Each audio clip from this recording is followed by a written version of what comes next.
ನಮಸ್ಕಾರ. ವನಜಾ ಮಲ್ನಾಡು ಬಂದಾಯಿತು, ಹೊಸ ವಿಡಿಯೋ ತಂದಾಯಿತು. ಬನ್ನಿ ಇವತ್ತು ಭಾರ್ಗವಿ LLB ಸೀರಿಯಲ್ ಹೇಗೆ ಮೂವ್ ಆಗ್ತಿದೆ, ಏನು ಸ್ಟೋರಿ ನೋಡೋಣ. ಅದಕ್ಕಿಂತ ಮುಂಚೆ ನನ್ನ ಚಾನಲ್ಗೆ ಸಬ್ಸ್ಕ್ರೈಬ್ ಮಾಡಿಲ್ಲ ಅಂದರೆ ದಯವಿಟ್ಟು ಸಬ್ಸ್ಕ್ರೈಬ್ ಮಾಡ್ಕೊಳ್ಳಿ, ಹಾಗೆ ಒಂದು ಲೈಕ್ ಕೊಡಿ. ಇವತ್ತು ಸತ್ಯ ಮತ್ತು ಗಂಗಾ ಇವರಂತೂ ತುಂಬ ಕೇಡಿಗಳು. ನಿನ್ನೆ ಕೂಡ ಕಾಲಲ್ಲೆಲ್ಲ ಒದ್ದೋಗಿದ್ರು. ಇವತ್ತು ಲಾಯರ್ ಜೊತೆ ಸೇರಿಕೊಂಡು ಲಾಯರ್ ಜೊತೆ ಸೇರಿಕೊಂಡು ತುಂಬಾ ಪ್ಲ್ಯಾನ್ ಮಾಡ್ತಾಯಿದ್ದಾರೆ. ಅವರನ್ನೆಲ್ಲ ಹಾಳು ಮಾಡಿ, ಭಾರ್ಗವಿ ಫ್ಯಾಮಿಲಿನೇ ಹಾಳು ಮಾಡಿ ಪುಟ್ಬಾತಿಗೆ ತಂದುಬಿಟ್ಟಿದ್ದಾರೆ. ಆದರೂ ಕೂಡ ಅವರ ಆಸೆ ತೀರ್ತಾ ಇಲ್ಲ. ಯಾಕೆಂದರೆ ಈ ಭಾರ್ಗವಿ ಅಕ್ಕ ಇದ್ದಾಳಲ್ಲ, ಇವಳು ಅವ್ರ ಜೊತೆ ಸೇರ್ಕೊಬಿಟ್ಟಿದ್ದಾಳೆ. ಹಾಗಾಗಿ ಅವ್ರ ಮನೆ ಹಾಳು ಮಾಡೋಕ್ಕೆ ಇವಳೇ ಕಾರಣ ಆಗಿಬಿಟ್ಟಿದ್ದಾಳೆ. ಇವಳಿಗೆ ಕೇಳ್ದಂಗೆ ದುಡ್ಡೆಲ್ಲ ಕೊಡ್ತಾರೆ, ಬೇಜಾನು ಇವಳಿಗೆ ಸೌಕರ್ಯಗಳೆಲ್ಲ ಮಾಡಿಕೊಡ್ತಾರೆ. ಇದು ಭಾರ್ಗವಿಗೆ ಗೊತ್ತಾಗಿಲ್ಲ, ಅವ್ರ ಮಾವಂಗೂ ಗೊತ್ತಾಗಿಲ್ಲ, ಭಾರ್ಗವಿ ಗಂಡಗೂ ಗೊತ್ತಾಗಿಲ್ಲ. ಇವಳು ಮಾಡ್ತಿರೋ ಕುತಂತ್ರ ಬುದ್ಧಿ ಇವಳಿಂದನೇ ಪಾಪ ಅವ್ರ ಮನೆ ಬೀದಿಗೆ ಬಂದ್ಬಿಟ್ಟಿದೆ. ಇವಾಗ ಪ್ರತಿಯೊಂದು ವಿಷಯದಲ್ಲೂ ಎಲ್ಲ ವಿಷಯನೂ ಅವ್ರಿಗೆ ಹೇಳಿ ಹೇಳಿ ಹೇಳಿ ಎಲ್ಲ ಹಾಳು ಮಾಡಿ ಹಾಕ್ಬಿಟ್ಟಿದ್ದಾಳೆ ಇವಳು. ಈಗ ಪಾಪ JPಗೆ ಪ್ರಾಣ ಸಂಕಟ. ಈ ಕಡೆ ಅವನು ಉಳ್ಕೊಂಡ್ರೆ ಭಾರ್ಗವಿ ಕೋರ್ಟಿಗೆ ಹೋಗೋಕ್ಕಾಗಲ್ಲ, ಅವನು ಸತ್ತರೆ ಭಾರ್ಗವಿ ಕೋರ್ಟಿಗೆ ಹೋಗ್ತಾಳೆ. ಈ ಥರ ಇವನು ಇಂಟೆನ್ಷನ್ ಇಟ್ಕೊಂಡು ಭಾರ್ಗವಿನ ಹೇಗಾದರೂ ಬದುಕೊಳ್ಳಿ ಅನ್ನೋದೊಂದು ಇಂಟೆನ್ಷನ್ನು. ಅವಳು ಯಾರಿಗೂ ಬಗ್ಗಲ್ಲ ಅನ್ನೋದು ಗೊತ್ತು. JPನ ಜೈಲಿಗೆ ಹಾಕ್ಸಿ ಪುನಃ ಆ ಕಡೆ ಎಲ್ಲ ಕಳಿಸ್ಬಿಟ್ರು. ಪಾಪ ಆವಾಗಲೂ ಕೂಡ ಬಿಡಿಸೋ ಹೊತ್ತಿಗೆ ಸಾಕಾಗೋಯ್ತು. ಪ್ರತಿಯೊಂದು ಇದಕ್ಕೂ ಭಾರ್ಗವಿನೇ ಕೂತು ಎಲ್ಲ ಲಾ ಪ್ರಾಕ್ಟೀಸ್ ಮಾಡಿ ಮತ್ತು ಅವಳು ಕೇಸನ್ನು ಗೆದ್ದು ಮಾವನ ಬಿಡಿಸ್ಕೊಂಡು ಬಂದು ಎಲ್ಲ ಆಯಿತು. ಆದರೆ ಕೂಡ ಅವ್ರ ಮನೆ ಕೂಡ ಉಳಿಸ್ಕೊಳ್ಳೋಕ್ಕಾಗಲಿಲ್ಲ. ಏಕೆ ಅಂತಂದರೆ ಮನೆಯದು ಅಷ್ಟು ದೊಡ್ಡ ಅರಮನೆ ಇದ್ದಂಗಿತ್ತು. ಆ ಮನೆ ಬಿಟ್ಟು ಬಂದು ಪಾಪ ಇವಾಗ ಸಣ್ಣ ಮನೆಯಲ್ಲಿದ್ದಾರೆ. ಆದರೆ ಅರ್ಜುನ್ ಅವನನ್ನು ಕೂಡ ಅಲ್ಲಿ ಬದುಕೋಕ್ಕೆ ಬಿಡ್ತಾ ಇಲ್ಲ. ಅವನ್ನ ಕಿಡ್ನಾಪ್ ಮಾಡೋದು, ಅವನಿಗೆ ಹೊಡೆಯೋದು, ಏನೇನೆಲ್ಲ ಮಾಡ್ತಾನೆ ಇರ್ತಾರೆ. ಇದನ್ನೆಲ್ಲ ನೋಡಿ ನೋಡಿ ನೋಡಿ JPಗೆ ರೋಸ್ ಹೋಗ್ಬಿಟ್ಟಿದ್ದಾನೆ. ನನ್ನಿಂದನೇ ಅಲ್ವಾ ನನ್ನ ಮಕ್ಕಳಿಗೆ ಇಷ್ಟೊಂದು ಕಷ್ಟ ಅನ್ನೋದು ಆಗ್ಬಿಟ್ಟಿದೆ. ಹಾಗಾಗಿ ಹೆಂಡ್ತಿ ಮತ್ತು ಅಮ್ಮ ಇಬ್ಬರು ಬರ್ತಾರೆ ಇವಾಗ. ಅವರು ಬಂದು ಕೂಡ ಎಲ್ಲ ಥರನೂ ಹೇಳ್ತಾರೆ. ಇವನು ನೋಡಿದ್ರೆ ಏನೇನೋ ಹೇಳ್ತಾನೆ. ನಾನು ಇಲ್ಲದೆ ಇದ್ದರೆ ಹಿಂಗೆ ಬದುಕಿ ಹಂಗೆ ಬದುಕಿ ಜೀವನ ಹೋಯ್ತು ಅಂತ ಅಂದ್ಕೊಂಬೇಡಿ, ಹಾಗೆ ಹಿಂಗೆ ಅಂತ ಏನೇನೋ ಹೇಳ್ತಾನೆ. ಅದಕ್ಕೆ ಅದೆಲ್ಲ ಯಾಕೆ ಮಾತಾಡ್ತೀರ ಇವಾಗ, ಅದರಿಂದ ಏನು ಸಮಸ್ಯೆ ಆಗಿರೋದು, ಈಗೆಲ್ಲ ಸರಿ ಆಯ್ತಲ್ಲ ಸುಮ್ಮನಿರಿ ಅಂತ ಹೆಂಡ್ತಿ ಹೇಳ್ತಾಳೆ. ಅಮ್ಮ ಈಗೇನಕ್ಕೂ ಅದೆಲ್ಲ ಮಾತಾಡ್ತೀಯ ಬಿಡೋ ಅಂತ ಅಮ್ಮನೂ ಹೇಳ್ತಾಳೆ. ಆದರೆ ಕೂಡ ಇವನು ನಾಳೆ ನಾನು ಇರಬಾರ್ದು ಅನ್ನೋದು ಇವನ ಇಂಟೆನ್ಷನ್ ಆಗಿಬಿಟ್ಟಿದೆ. ನಾಳೆ ನಾನು ಇರಲೇಬಾರ್ದು, ನಾನು ಸತ್ತೋಗ್ಬಿಡ್ಬೇಕು ಅನ್ನೋದು ಇವನ ಮನಸ್ಸಲ್ಲಿ ಬಂದ್ಬಿಟ್ಟಿದೆ, JP ಮನಸ್ಸಲ್ಲಿ.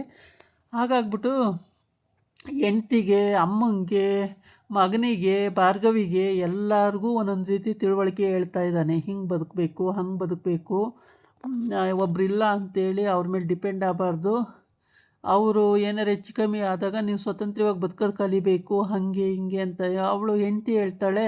ಈಗ ಯಾಕ್ರಿ ಅದೆಲ್ಲವ, ಈಗೆಲ್ಲ ಆಗಿ ಸರಿ ಆಯ್ತಲ್ಲ, ಈಗೇನಕ್ಕೆ ಅವೆಲ್ಲ ಮಾತಾಡ್ತೀರಾ ಅಂತ ಹೇಳ್ತಾಳೆ. ಆದರೂ ಕೂಡ ಅವನು ಕೇಳಲ್ಲ, ಏನೇನೋ ಹೇಳ್ತಾನೆ ಇರ್ತಾನೆ. ಆಮೇಲೆ ಅವರಮ್ಮ ಬಂದು ಅವರಮ್ಮನೂ ಹೇಳ್ತಾಳೆ, ಈಗ ಅದೆಲ್ಲ ಯಾಕೋ JP, ಈಗೆಲ್ಲ ಆಯ್ತಲ್ಲ, ಸರಿ ಆಯ್ತಲ್ಲ, ಭಾರ್ಗವಿ ಎಲ್ಲರನ್ನೂ ನೋಡ್ಕೋತಿದ್ದಾಳೆ, ಏನೂ ತೊಂದರೆ ಇಲ್ವಲ್ಲ, ಸುಮ್ಮನಿರೋ ಅಂತ ಹೇಳ್ತಾ ಇರ್ತಾಳೆ.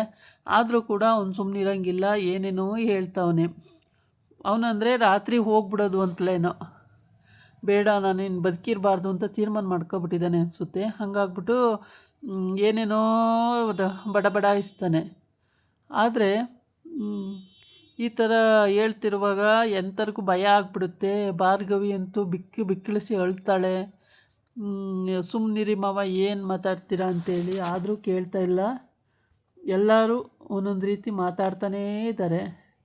ಯಾರು ಹೇಳಿರೂ ಅವನು ಕೇಳ್ತಾನೇ ಇಲ್ಲ. ಅವನು ಬೇರೆ ರೀತಿಯೇ ಯೋಚನೆ ಮಾಡ್ತಿದ್ದಾನೆ. ಹೆಂಡ್ತಿಗೆ ಅಷ್ಟಾಗಿ ಅರ್ಥ ಆಗಿಲ್ಲ ಅದು ಆ ಬಗ್ಗೆ.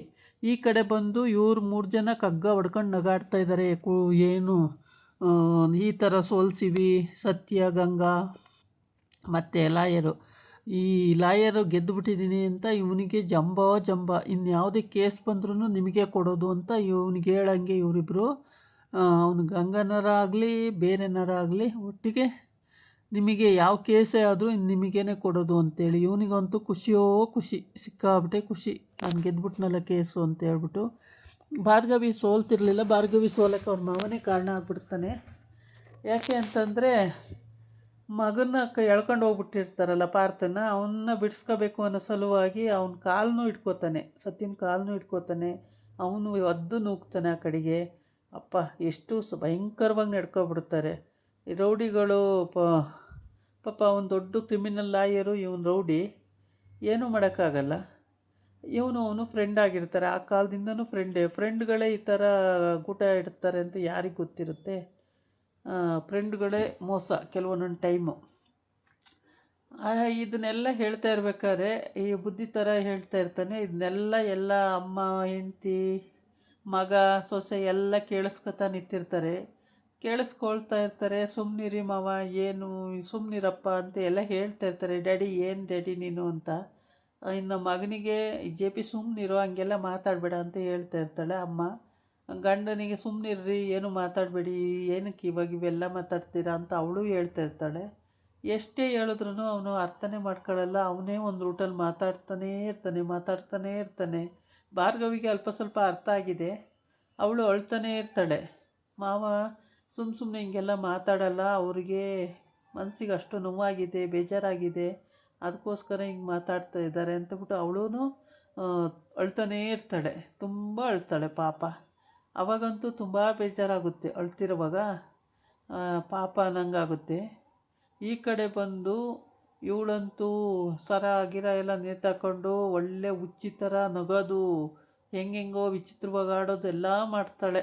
ಏನೋ ನಾನು ಗೆದ್ದು ಬಿಟ್ಟಿದ್ದೀನಿ, ನನ್ನ ಯಾರು ಏನೂ ಮಾಡೋಕ್ಕಾಗಲ್ಲ ಅನ್ನಂಗೆ ಇವಳೊಂಥರ ವಿಚಿತ್ರವಾಗಿ ಆಡ್ತಾಳೆ. ಇವಳ ಹೆಸರು ಗಂಗಾ. ವಿಚಿತ್ರ ಅಂದರೆ ವಿಚಿತ್ರ ಹೆಂಗಸೆ ಇವಳು. ಅವಳು ಭಾರ್ಗವಿ ಅಕ್ಕ ಇವಳ ಜೊತೆ ಸೇರಿಕೊಂಡು ಮನೆ ಹಾಳು ಕೆಲಸ ಮಾಡುತ್ತಾವಳೆ. ನನ್ನ ಸೊಸೆ ನೀನು ನಿನಗೇನು ಬೇಕು ನಾನು ಮಾಡ್ತೀನಿ ಅಂತ ಇವಳಿಗೆ ಹೇಳ್ಬಿಡ್ತಾಳೆ. ಇವಳು ಅದನ್ನೇ ನಂಬ್ಕೊಂಬಿಟ್ಟು ತಂಗಿಗೆ ಮೋಸ ಮಾಡ್ತಾವಳೆ. ಮಾವಂಗೆ ತಂಗಿಗೇ ಮೋಸ. ಅಲ್ಲಿ ಪ್ರತಿಯೊಂದು ವಿಷಯನೂ ಅವ್ರ ಮೇಲೆ ನಡೆದ ವಿಷಯ ಎಲ್ಲನೂ ಇವ್ರಿಗೆ ಹೇಳಿದ್ರೆ ಮತ್ತು ಇವ್ರನ್ನೆಲ್ಲಿ ವಾದ ಮಾಡೋಕ್ಕಾಗುತ್ತೆ, ಏನೂ ಮಾಡೋಕ್ಕಾಗಲ್ಲ. ಎಲ್ಲ ಬಿಟ್ಕೊಡ್ತಾ ಇದ್ದಾಳೆ ಅವಳು. ವಿಷಯ ಎಲ್ಲ ಗೊತ್ತಾಗ್ತಿದೆ. ಹಾಗಾಗ್ಬಿಟ್ಟು ಪಾಪ ತುಂಬಾ ಬೇಜಾರಾಗುತ್ತೆ ಇಂಥ ವಿಷಯಗಳೆಲ್ಲ ಅಂತ. ಇದಾಗಿತ್ತು ಇವತ್ತಿನ ವಿಡಿಯೋ. ನಾಳೆ ಇನ್ನೊಂದು ವಿಡಿಯೋ ಜೊತೆ ಬರ್ತೀನಿ. ನಮಸ್ಕಾರ.